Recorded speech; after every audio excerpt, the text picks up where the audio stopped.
Why are we here?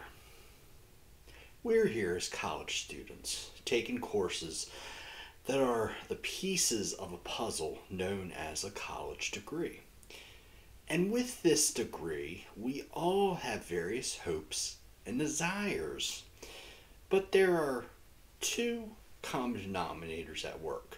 One is we all want to get hired into a job that we love. And two is we all want that job to provide us with an income that is high enough to where we can each pursue our own slice of happiness. I am in my senior year of college, and I am majoring in business administration. This summer, I have two more classes to complete, and then I will have my degree at the ripe old age of 37. I began my college journey way back in 2004 when gas prices hit $2 a gallon for the very first time. I have taken many courses on a plethora of subjects such as consumer behavior and the Old Testament. The current problem with our collegiate curriculum is that we do not have a course that teaches us how to write a competent resume and avoid looking like a deer in the headlights when we are at a job interview. UMass Global offers free assistance with finding a job. This is a wonderful thing. However, many of you watching this speech are extremely busy. Many of you work full-time and are also full-time students. And on top of that, you have to carve out a little time for family and friends. Wouldn't it be nice if you could take a 3-credit college class that directly prepares you for the job market? Learning to think critically and analyzing financial statements are helpful skills, but those are things that indirectly prepare you for post-college life. My proposal is to create a 3-credit class called Business Careers, or BC 400. BC 400 will take place as an 8-week online course. Week 1 is going to be a week of self-discovery, or in more technical terms, you're going to become very familiar with career aptitude test. The topic of week 2 will be learning about careers in accounting. Week 3 will feature talk about the marketing field. Week 4 is human resources, while week 5 will focus on resume writing. Week 6 will dive into job interviews. And week 7 and 8 will be dedicated to navigating the fascinating world of job listings. So that was the summary of my course. Let me now break this down into a little bit more in depth. Let's talk about career aptitude tests for a moment. According to Indeed.com, career aptitude tests are a great way for individuals to better understand what jobs fit their interest, personality, and skills. The test that I have found to be most helpful is O-Net, Interest Profiler. O-Net is supported by the U.S. Department of Labor, and the length of this test is 60 questions. And with these 60 questions, one is going to answer anything from strongly dislike to strongly like. The questions are going to mention various work activities, such as building kitchen cabinets or writing stories. The 60 answers will be distributed into the following 6 categories: investigative, social, enterprising, conventional, artistic, and realistic.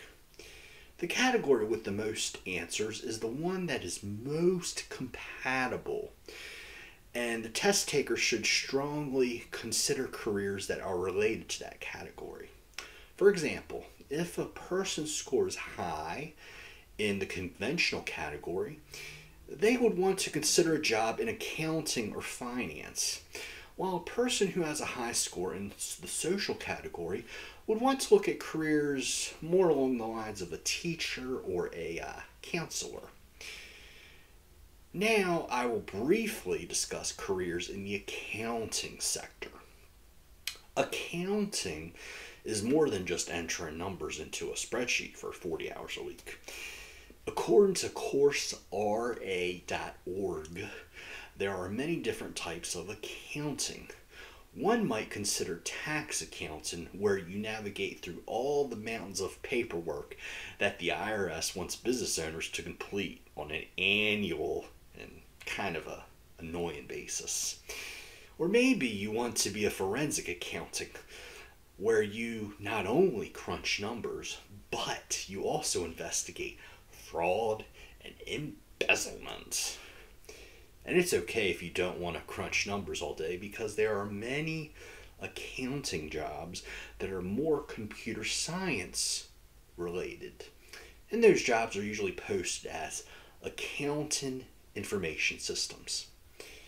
Now I will transition into the creative, colorful world of marketing.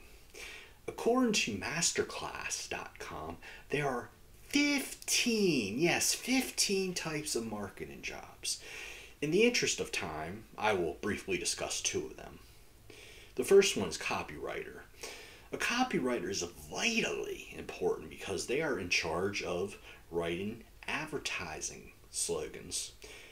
Without them, McDonald's would be just McDonald's. There would be no I'm loving it. And Toyota would not be going places. It would just be Toyota. The second important job in marketing is a marketing research analyst. These people look at data and sales numbers. They also conduct surveys and focus groups, and they determine where or how they should sell their product. For example, if I'm selling life insurance, I want to sell to older people. What TV show do a lot of older people watch? The Price is Right.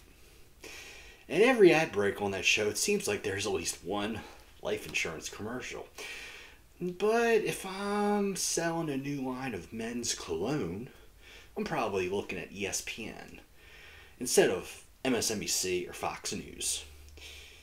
Because a majority of 18 to 34-year-olds, they watch ESPN and not really feast their eyes on left or right-wing biased news channels. The next type of business career that I will be discussing is human resources. Did you know Indeed.com lists 12 different types of human resource careers? In my research, I found that human resources can be an external or an internal function of a company. If you're in an external HR position, then you are most likely working as a recruiter. You're going out to college campuses and job fairs looking to hire people for your organization. You're also posting job listings and reviewing resumes and job applications of prospective employees. An internal HR position means that you are working as an HR coordinator. In this position, you are documenting employee records. Those records can include performance reports and when and how many absent days an employee has taken. You're also leading orientations for new employees. Now I will touch on resumes and interviews. In resumes, we're going to learn that the appearance of a resume is just as important as the content of the resume. And in the case of interviews, I'm going to teach students that your interview actually begins with the receptionist and not with the manager giving the interview. You can give the best interview in the universe, but if you are mean to the receptionist, you are not getting the job. And in the final 2 weeks of the course, we will examine job listings. The reason why this is 2 weeks instead of one is because there are 2 questions you need to ask yourself before you dive in to a job listing source. First is, how is the cost of living, and specifically housing cost? And second is, how healthy is the job market in your local area? You can make a job making $75,000 a year, but if the average rent in your city is $5,000 a month, you may want to consider relocation. So we look at various job and housing situations around the USA in the last 2 weeks of this course. For the last few minutes, I've discussed careers in accounting, marketing, and finance. I have also discussed the terms of resumes, interviews, and cost of living. Now here is my closing thought. Knowing how to analyze a company's balance sheet or designing a marketing plan for a new fast food burger can be a beneficial skill.